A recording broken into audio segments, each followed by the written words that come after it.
Guyana's opposition leader says he's open to extending the date for elections to be held, but only under specific conditions.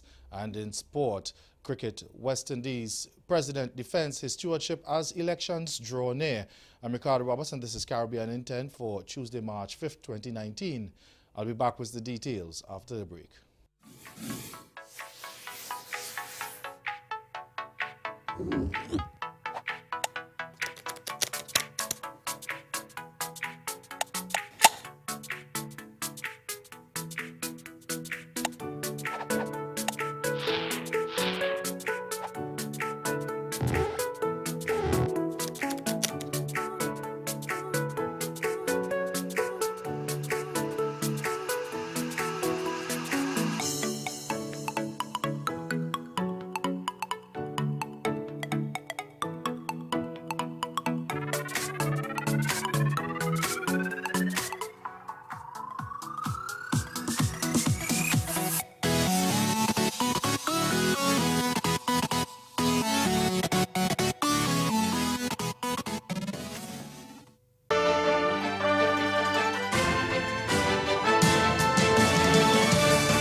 Guyana's opposition leader Barak Jagdeo says he will support extending the date for elections to be held beyond this month if government agrees to his proposals.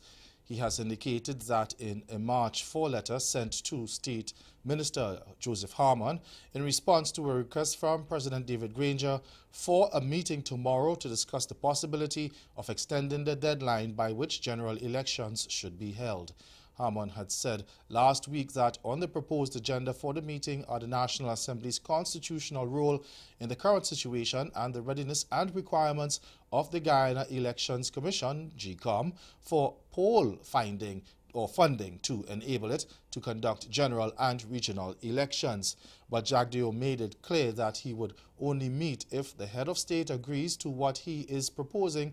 Some of the issues Jagdeo listed includes the date of the general and regional elections to be held before the expiration of the present voters list on April 30, 2019, no new contracts to be awarded by the state, including regional democratic councils and state-owned corporations after March 21, 2019, no new agreements, loans, grants, land leases, and or any other such agreements or contracts after March 21, 2019 that bind government, no abuse of state resources for partisan activities or purposes, access to the state-owned media by all the contesting political parties.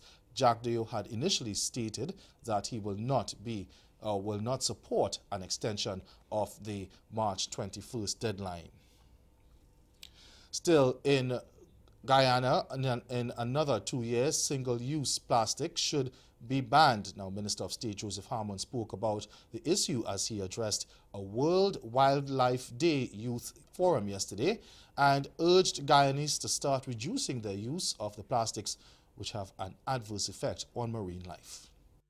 The work has already begun on sensitizing our population to the fact that in 2021 is the date that we have identified for a ban on single-use plastics. And so it is important that we get ourselves ready for that and minimize the use of single-use plastics. In Jamaica, the by-election to find a replacement for murdered MP for Portland Eastern Dr. Linfield Bloomfield will be 10 days later than originally announced. Prime Minister Andrew Holness announced in a statement yesterday evening that after further consideration and consultation, the by-election date for the constituency will be April 4th instead of March 25th.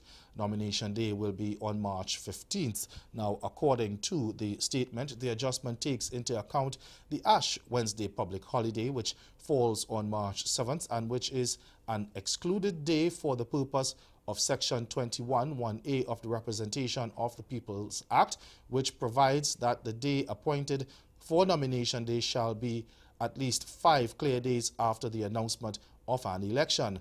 But the opposition People's National Party, PNP, has criticized Prime Minister Holness over the change.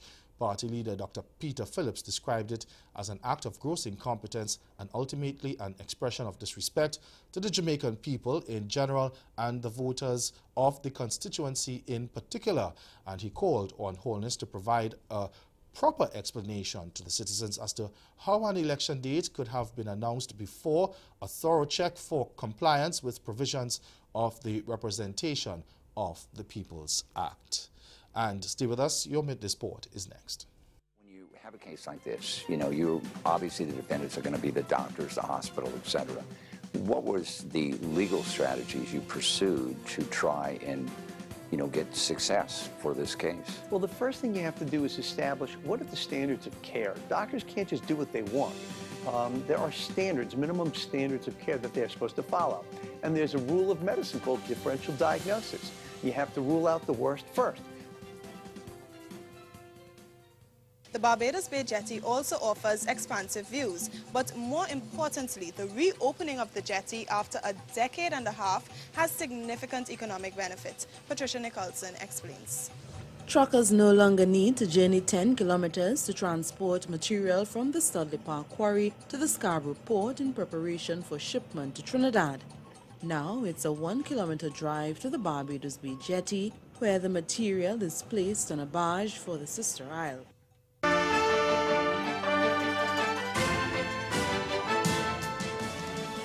As new elections for a new executive at Cricket West Indies draw near, incumbent cricket boss Dave Cameron is defending his stewardship, highlighting the number of changes that took place during his tenure. Now Cameron will face off with Ricky Skerritt for the top post, which he has held since 2013. The Jamaican was addressing a gathering of the Barbados Rotary Club recently, where he outlined the successes of his administration. There are 177 professional cricketers in the West Indies. So we've moved from 15 in 5 years to 177. And it's a big part of what you're seeing out on the field today. We created 6 franchises. We doubled the amount of cricket that was played 4-day, home and away. And we increased the number of one-day matches. Cameron also highlighted that the relationship between the CWI and the Windies Players Association has improved. Our relationship with WIPA has never been better, and I need to quantify it for you. Prior to 2013, we spent an average annual $1.6 million in legal fees because of our arguments with our Players Association. Today, we spend less than $300,000 in legal fees in totality for the organization. And I just want to publicly say how grateful we are for that relationship with WIPA. The election for a new executive is set for March 24th in Jamaica. Now, exciting all-rounder Jofra Archer will be given a chance to make England's World Cup squad following the touring side's subpar performance against the West Indies in the just-concluded one-day international series. Now, that's according to England's coach Trevor Bayliss, who described his side's performance in the last ODI, which they lost by 7 wickets after being skittled out for 113, as embarrassing. Now, Archer will not be included in England's initial 15-man World Cup squad to be named in April, but with teams allowed to make unlimited changes before the final deadline of May 22nd, he will have 6 matches to state his case for inclusion. Now, the 23-year-old was born in Barbados but holds a British passport. He has benefited from the recent reduction of the England and Wales Cricket Board's residency qualification period from 7 to 3 years. That's Caribbean in 10. Join us again at 6:30 for Caribbean Newsline. Until then, good afternoon.